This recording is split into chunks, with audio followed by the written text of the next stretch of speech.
معاویہ رضی اللہ تعالیٰ عنہ حضور کی محفل میں بیٹھے تھے اور یہاں کان کے اوپر قلم رکھی ہوئی تھی. آقا صلی اللہ علیہ وسلم نے فرمایا کہ معاویہ یہ کس لیے؟ تو عرض کرنے لگے یا رسول اللہ میں اس انتظار میں بیٹھا ہوں کہ ابھی جبرائیل آئیں گے، آپ کو اللہ کا پیغام سنائیں گے اور میں اسے لکھوں گا اور آپ کے اوپر تک پہنچاؤں گا. حضرت امیر معاویہ رضی اللہ تعالی ایک قول کے مطابق جب رسول اللہ صلی اللہ علیہ وسلم عمرۃ القضاء پہ تشریف لے کے گئے تو وہاں مسلمان ہوئے تھے، لیکن بعض حضرات فرماتے ہیں کہ حضرت امیر معاویہ مسلمان تو پہلے ہو چکے تھے، لیکن اپنے اسلام کو ظاہر عمرۃ القضاء کے موقع پہ کیا ہے. پہلے اپنے دل میں چھپا کے رکھا ہوا تھا، کیونکہ آپ کے والد محترم حضرت ابو سفیان اس وقت کفار کے سردار تھے. تو عمرۃ القضاء کے موقع پہ جب ایمان لے کے آئے، کلمہ پڑھا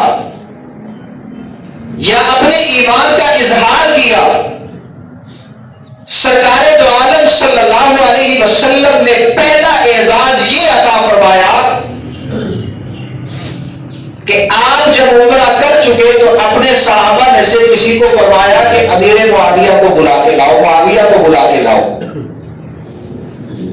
آپ کو بلا کے لایا گیا تو سرکار کائنات نے کینچی اسے عطا کی، کہا کہ میں عمرہ سے فارغ ہو چکا ہوں، میرے سر کے بالوں کو مونڈو. یہ اظہار تھا اس بات کا کہ کوئی یہ نہ سمجھے کہ معاویہ ایمان تو لا چکا ہے لیکن محمد عربی کو معاویہ پہ اعتماد نہیں یا بھروسہ نہیں ہے. آج معاویہ کے سامنے تیز دھار آلہ بھی دے کے اپنی گردن اس کے سامنے اللہ کے نبی نے کیا کہ آؤ میرے سر کے بالوں کو کاٹو تاکہ امت دیکھ لے کہ معاویہ کو مجھے بھروسہ ہے، تبھی تو اپنا سر ان کے حوالے کیا ہے. اور حضرت معاویہ کی عجیب شان کے والد فرماتے ہیں کہ میں نے اللہ کے نبی کے جس وقت بال مبارک کاٹے نا تو حضور کے بالوں کو بھی اپنے پاس رکھ لیا اور آقا صلی اللہ علیہ وسلم کے ناخن مبارک کاٹے تو ناخن کو بھی اپنے پاس محفوظ کر لیا.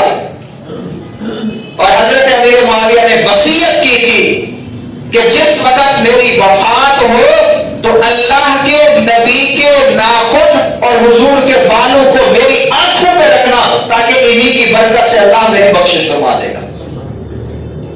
اور رسول پاک صلی اللہ علیہ وسلم نے کرتا بھی عطا کیا تھا تو حضرت امیر معاویہ نے یہ بھی وصیت کی تھی کہ مجھے کفن بھی اسی کرتے کے اندر دینا.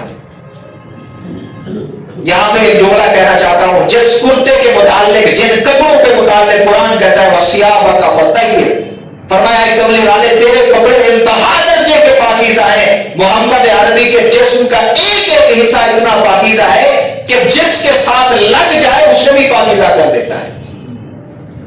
تو سیدنا امیر معاویہ کو یہ نسبت بھی حاصل ہے. اور آپ بیٹے ہیں ابو سفیان کے، یہ ابو سفیان بھی رضی اللہ تعالیٰ عنہ آقا صلی اللہ علیہ وسلم پہ ایمان لے آئے تھے فتح مکہ کے موقع پہ.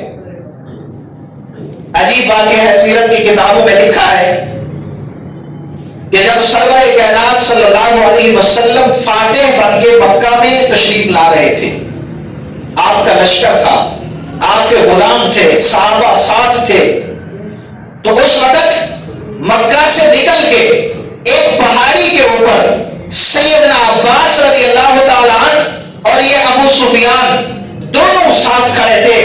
اب یہ عباس حضور کے چچا ہیں، مسلمان ہو چکے تھے لیکن ہجرت نہیں کی تھی.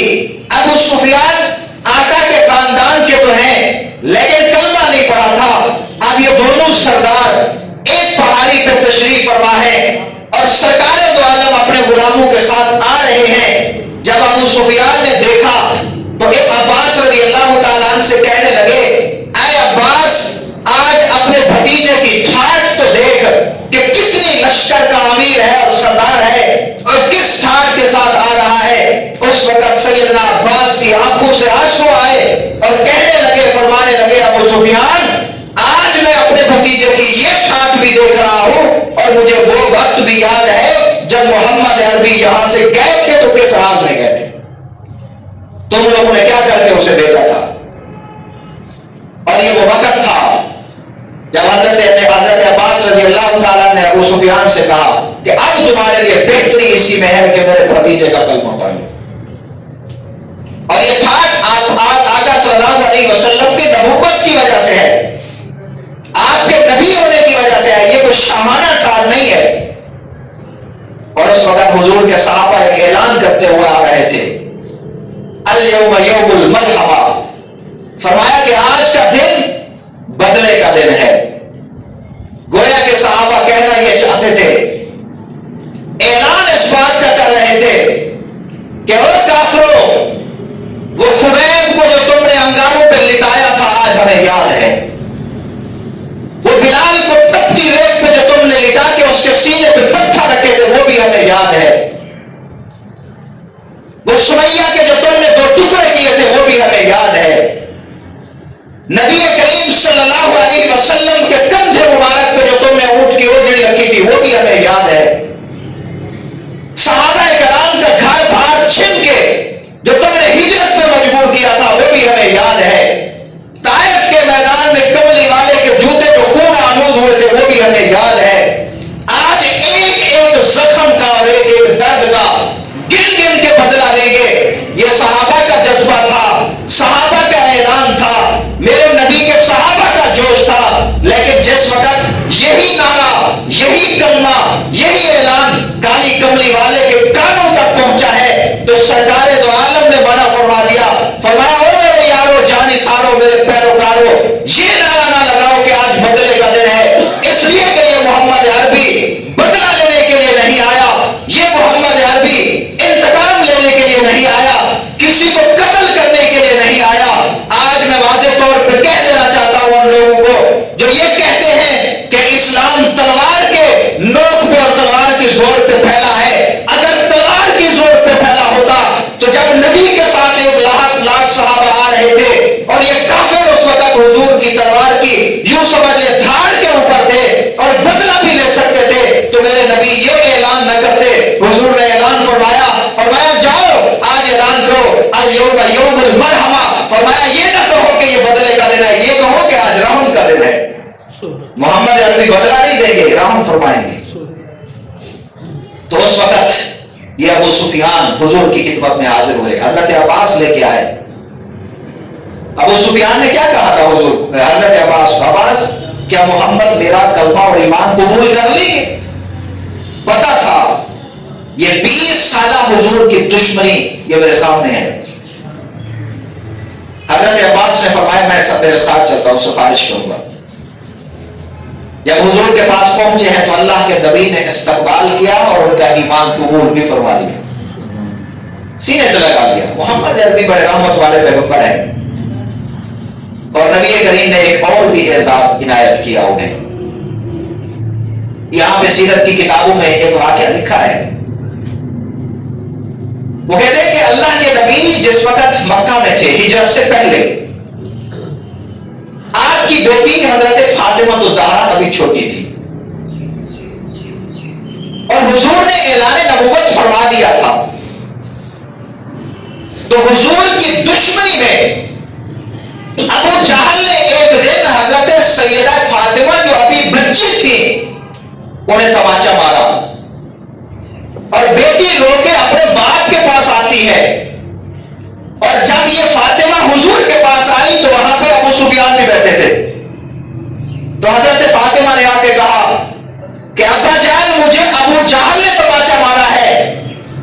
سرکار دو عالم صلی اللہ علیہ وسلم کے سامنے بیٹی کا چہرہ تھا اور بیٹی کے زخم کوئی باپ دنیا کا برداشت نہیں کر سکتا.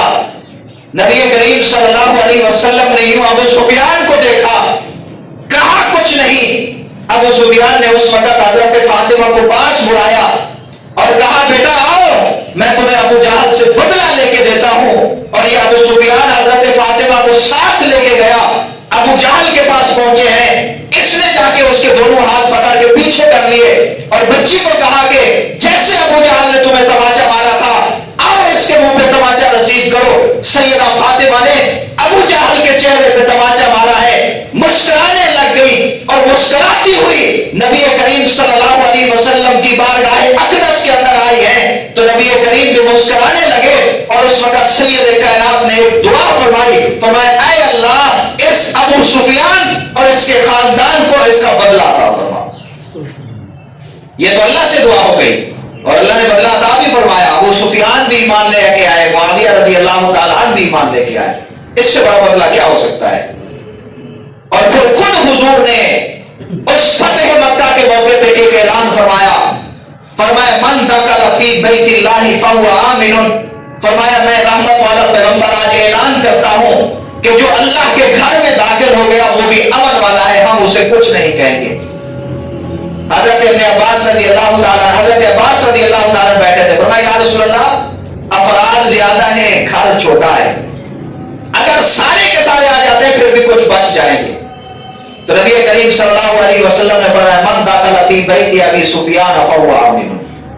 فرمایا ابھی ایمان لے کے آیا ہے, اسے بھی امن دیتا ہوں, اور جو آ کے ابو سفیان کے گھر میں بیٹھ گیا فرمایا اسے بھی امن ہے.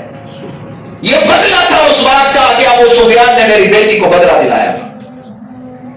اور تیسرا اعلان فرمایا کہ جو آدمی تلوار نیام میں ڈال کے بند کر کے اپنے گھر میں بیٹھ گئے اور ہمارے مقابلے میں نہ آیا فرمایا اسے بھی امن ہے. تو یہ تین اعلان اللہ کے نبی نے فرما دیے. تو حضرت معاویہ رضی اللہ تعالیٰ عنہ حضرت ابو سفیان کے بیٹے ہیں. معاویہ بھی بڑی شان والے, ابو سفیان بھی بڑی شان والے. حضرت معاویہ وہ ہیں جن کے بارے میں اللہ کے نبی نے دعا فرمائی. ایک دعا تو یہ فرمائی, فرمایا اللہم علمہ الکتاب, فرمایا معاویہ کو اللہ قرآن کریم کا علم عطا فرما. اور دوسری دعا اللہ کے نبی نے فرمائی, فرمایا اللہم اجعلہ ہادیا مہدیا, فرمایا اے اللہ معاویہ کو خود بھی ہدایت یافتہ بنا اور لوگوں کو بھی ہدایت کرنے والا بنا. جس کے بارے میں اللہ کے نبی نے یہ دعائیں فرمائی ہوں, آج کا گمراہ یہ کہتا ہے کہ وہ گمراہ تھے معاذ اللہ. اور حضرت معاویہ سے حضور کتنی محبت کرتے تھے. ایک دفعہ گھر میں تشریف لائے تو حضرت ام حبیبہ رضی اللہ تعالی عنہا جو حضور کی اہلیہ ہے, حضرت معاویہ کی بہن تھی, ابو سفیان کی بیٹی تھی, وہ اپنے بھائی حضرت معاویہ کا سر دیکھ رہی ہے. اللہ کے نبی تشریف لائے اور بھائی اور بہن کی جب یہ محبت دیکھی تو حضور نے جان بوجھ کے فرمایا حبیبہ یہ بتاؤ کہ تمہیں معاویہ سے محبت ہے؟ تو حضرت ام حبیبہ رضی اللہ تعالی عنہا عرض کرنے لگی کہ یا رسول اللہ ہاں مجھے معاویہ سے محبت ہے. فرمایا کتنی؟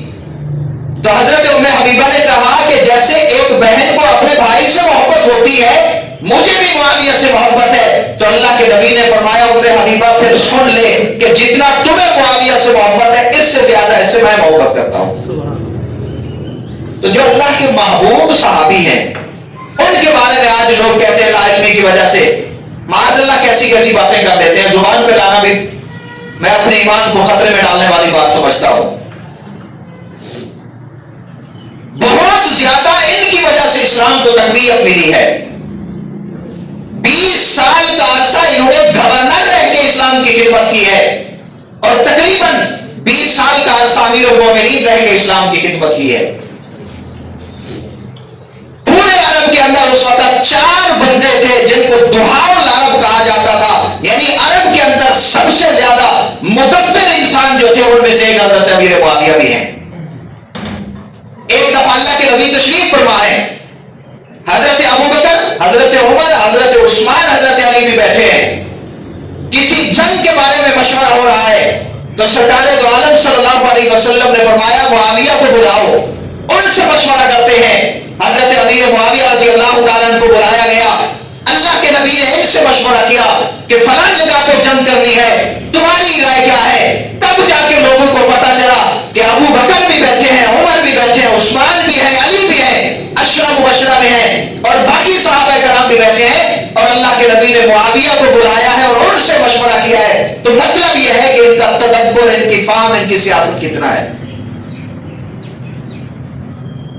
اور بحری جنگ کے بارے میں اللہ کے نبی نے جو پیشین گوئی کی تھی وہ بھی حضرت امیر معاویہ رضی اللہ تعالیٰ عنہ کی سرکردگی میں لڑی گئی ہے. تو اس لیے ایک دو عقیدے کی باتیں عرض کرتا چلو. حضرت مولانا نور الحسن شاہ صاحب بخاری رحمہ اللہ ایک بات فرمایا کرتے تھے. وہ فرماتے تھے کہ کل قیامت کے دن بقیہ لوگوں کا حساب و کتاب ہوگا، ان کی بخشش ان کے اعمال کی بنیاد پہ ہوگی. اللہ جس پہ مہربانی کر دے، بنا بخشش کے معاف کر دے، وہ الگ بات ہے. جن کا حساب و کتاب ہوگا تو ان کی بخشش ان کے اعمال کی بنیاد پہ ہوگی. اور حضرت نور الحسن بخاری شاہ صاحب رحمہ اللہ فرماتے کہ صحابہ کرام کا طبقہ وہ طبقہ ہے کہ جن کے اعمال نہیں دیکھے جائیں گے، ان کی بخشش صحبت نبوی کی بنیاد پہ ہوگی. فرمایا انہوں نے اللہ کے نبی کی صحبت اختیار کی ہے، حضور کو اپنی نگاہوں سے ایمان کی حالت میں دیکھا ہے، لہذا صحابہ کی بخشش اعمال کی بنیاد پہ نہیں ہوگی. ان کے اعمال کا حساب و کتاب نہیں کیا جائے گا، وہ صرف نبی کے صحابی ہے، اس بنیاد پہ اللہ ان کی بخشش فرما دیں گے. اور حضور علیہ الصلوۃ والسلام نے ایک جملہ فرمایا، صحابی میرے صحابہ کا نجوم ستاروں کی طرح ہیں. یہ جملہ اگر ہم گہرائی میں دیکھیں تو بڑی عجیب شان رکھتا ہے. اور ایک اور مقام پہ واضح طور پہ اللہ کے نبی نے فرما دیا، اللہ فی اصحابی لا تتخذوہم غرضا. فرمایا اللہ سے ڈرو میرے صحابہ کے متعلق، ان کو اپنی تعلق و تشریح کا نشانہ نہ بناؤ. سرکار دو عالم کا یہ جملہ اصحابی، اور دوسرا وہ حدیث مبارکہ یہ بتاتی ہے کہ عام طور پہ اگر ہم اپنے ہاں دیکھیں تو مرغی کے جب انڈے نکلتے ہیں اور بچے اس کے ساتھ ہوتے ہیں، اگر وہ کہیں پہ خطرہ محسوس کرتی ہے، وہ ایک عجیب سی آواز نکالتی ہے اور پروں کو کھول لیتی ہے. اس کے سارے بچے اس کے پروں کے نیچے آ جاتے ہیں، گویا کہ وہ سینہ تان کے اپنے دشمن کے مقابلے میں کھڑی ہوتی ہے، اپنے بچوں کو اپنے پروں کے نیچے محفوظ کر لیتی ہے. تو میرے نبی کا یہ جملہ اصحابی یہ بالکل اسی طرح ہے، گویا کہ اللہ کے نبی نے اس صحابہ کی چادر کو اپنے تمام صحابہ پہ ڈال کے یہ اعلان کر دیا، اور میرے صحابہ پہ تعلق و تشریح کرنے والوں، صحابہ کا بغض رکھنے والوں یا صحابہ کو نہ جاننے والوں، جب بھی تمہارے دل میں میرے صحابہ کے بارے میں کوئی بات آئے تو بس یہی سمجھ لینا یہ میرے صحابہ ہے، اور میری نسبت کی بنیاد پہ ان کے متعلق کبھی زبان نہ کھولنا. بڑا پیار تھا صحابہ کا آپس میں، بہت زیادہ پیار تھا. میں یہاں پہ ایک بات کہنا چاہتا ہوں، لوگ کہتے ہیں کہ حضرت علی اور حضرت یہ ایسی باتیں اس لیے ہم ممبر پہ کرتے ہیں صرف صحابہ کرام کے فضائل سنانے کے لیے، چونکہ آج کل ہم دین انجینئروں سے سیکھ رہے ہیں. یہ موبائل ہمارے پاس ہے، جو بندہ بھی سنتا ہے تو ایسے لوگ موجود ہوتے ہیں جو جی میں آئے وہ کہہ دیتے ہیں. نبی کے صحابہ کے متعلق، قرآن کے متعلق، مفسرین کے متعلق ایسے لوگ آئے ہوئے ہیں میڈیا کے اوپر، اس انٹرنیٹ کے اوپر، ان موبائلوں کے اوپر، زلفیں خسرو کی طرح ہیں، داڑھی چہرے پہ نہیں ہے، اور وہ آ کے کہہ دیتے ہیں کہ صحابہ قرآن کریم کو تو میرے علاوہ کسی نے سمجھا ہی نہیں ہے. اللہ کے ولی تیرا چہرہ نبی کی سنت کے مطابق نہیں ہے، تیرے سر پہ نبی کی دستار نہیں ہے، تو نے قرآن کریم کو کیا سمجھا ہے؟ 1400 سال جو مفسرین کرام نے سینہ بہ سینہ یہ علم لیا ہے، انہیں کچھ بھی سمجھ میں نہیں آیا. 1400 سال کے بعد اس کو سمجھ میں آ گیا جس نے کسی کے پاس پڑھا ہی نہیں ہے. تو ایسے لوگوں سے بچا کرے، مستند لوگوں سے اپنا دین حاصل کرے اور مستند لوگوں سے دین کی بات سنا کریں. تو اس لیے میں گزارش کرنا چاہتا ہوں، اب دیکھیں نبی کریم صلی اللہ علیہ وسلم کے تمام صحابہ کے متعلق قرآن کہتا ہے رحماء بینہم، فرمایا یہ آپس میں بڑے رحم دل ہیں، ان کی محبت ہے، ان کا پیار ہے. اور آج 1400 سال گزر جانے کے بعد حضرت معاویہ اور حضرت علی کے درمیان اگر کوئی اختلاف ہوا ہے تو حضرت علی کو حضرت حسن و حسین زیادہ جانتے ہیں یا ہم جانتے ہیں؟ 1400 سال کا بعد کا مسلمان جانتا ہے. کیا حضرت حسن و حسین کو حضرت علی کے دشمن کا پتہ نہیں تھا؟ اس لیے میں کہنا چاہتا ہوں کہ حضرت حسن حضرت علی کے بیٹے ہیں، انہیں حضرت علی کے دشمنوں کا بھی پتہ ہے، انہیں حضرت علی کے دوستوں کا بھی پتہ ہے، اور حضرت علی کے دشمن کا انتقام لینے کے حقدار بھی وہ زیادہ ہیں۔ حضرت فاطمہ کے وارث بھی وہی ہیں۔ اگر حضرت حسن رضی اللہ تعالیٰ حضرت امیر معاویہ کے ہاتھ پہ بیعت کر لیتے ہیں، ان سے صلح کر لیتے ہیں، اختلاف ختم کر دیتے ہیں، ان کو امیر المومنین مان لیتے ہیں، ان کی اقتداء میں آ جاتے ہیں، انہیں اپنا امام مان لیتے ہیں، تو آج 1400 سال کے بعد کا مسلمان، 1400 سال کے بعد کا کوئی بندہ کیسے اعتراض کر سکتا ہے؟ اس لیے میں کہتا ہوں مسلمانوں کو حضرت حسن کی سنت پہ عمل کرنا چاہیے کہ جس کے ساتھ حضرت حسن نے صلح کی ہے ہم بھی اس سے صلح کرتے ہیں، اور جس کے ساتھ حضرت حسن نے جنگ کیا ہے ہم بھی اس کے ساتھ جنگ کرتے ہیں، جو کہ حضرت علی کے وہ وارث ہیں، وہ گھر کے افراد ہیں، زیادہ جانتے ہیں۔ تو سیدنا امیر معاویہ رضی اللہ تعالیٰ اہل سنت والجماعت کے ایمان کا حصہ ہے، اور یزید کی وجہ سے وہ بیٹا ہے حضرت امیر معاویہ کا، اگر اس کے کوئی کرتوت ہے تو اس کی وجہ سے باپ کو مطلوب نہیں کر سکتے آپ۔ یہ جمیع اہل سنت والجماعت کا عقیدہ ہے، اس میں دیوبندی بریلوی کا کوئی اختلاف نہیں ہے، تمام اہل سنت والجماعت کا عقیدہ ہے۔ اور ایک بات اور بھی کہتا چلو، ہم آج کل کے زمانے میں نادان بہت سے لوگ ہیں جنہیں پتہ بھی نہیں ہوتا کہ غیروں نے جو کام شروع کیا وہ ہم کر رہے ہوتے ہیں۔